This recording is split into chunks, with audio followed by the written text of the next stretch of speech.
Hello everyone, আসসালামু আলাইকুম সুপ্রিয় ভিউয়ার্স। আমি জাহাঙ্গীর আলম রামুজ থেকে। ডিয়ার ফ্রেন্ডস, এই পৃথিবীর প্রত্যেকটি মানুষের জীবনে একটি করে গল্প আছে। শুধু পার্থক্য এটাই, কারো জীবনের সাথে অন্য কারো জীবনের গল্পের কোনো মিল নেই। আপনারা স্ক্রিনে যে ভাইটিকে দেখতে পাচ্ছেন, ইনি একজন কোরআনের হাফেজ, অথচ ইনার শারীরিক অসুস্থতার কারণে আজকে ইনি মানুষের কাছে দুয়ারে দুয়ারে হাত পেতে সাহায্য কিংবা ভিক্ষায় জীবনযাপন করছেন। প্রিয় বন্ধুরা, আল্লাহ আমাদের হয়তো সুস্থ রেখেছে, এমনকি আমরা সারাদিনে অনেক কিছু না খাওয়ার খেয়েও, যেটা খাওয়ার প্রয়োজন নেই এমন কিছু খেয়েও অনেক টাকা পয়সা ব্যয় করে থাকি। আসুন না, আমরা এই সকল মানুষদের দেখে তাদের কাছে ডেকে যে যতটুকু পারি তাদের সাহায্য করার চেষ্টা করি।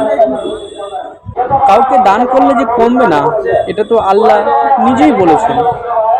এমনকি দান করলে যে বাড়ে সম্পদ, বাড়ে ধন সম্পদ বাড়ে, এটাও বলেছেন।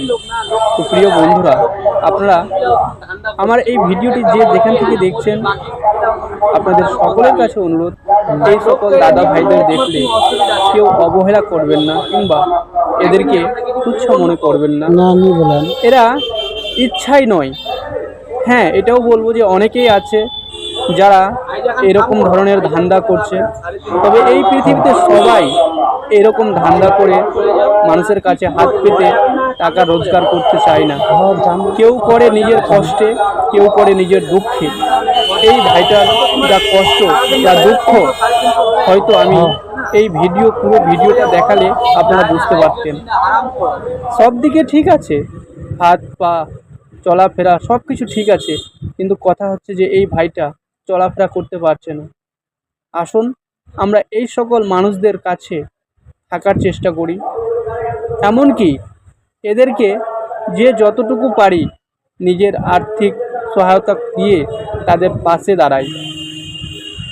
সুপ্রিয় দর্শক, আপনারা যে যেখান থেকে আমার এই ভিডিওটা দেখছেন, প্লিজ আমাকে সাপোর্ট এবং আমার চ্যানেলটাকে সাবস্ক্রাইব করে পরবর্তী অসহায় মানুষদের পাশে দাঁড়ানোর সহযোগিতা করবেন, যাতে আমি পরবর্তী অসহায় মানুষদের কাছে দাঁড়াতে পারি এবং তাদের দুঃখ কষ্টকে অনুভব করতে পারি। এই পৃথিবীর প্রত্যেকটি মানুষের জীবনে একটি করে গল্প আছে, শুধু পার্থক্য এটাই, কারো জীবনের সাথে অন্য কারো জীবনের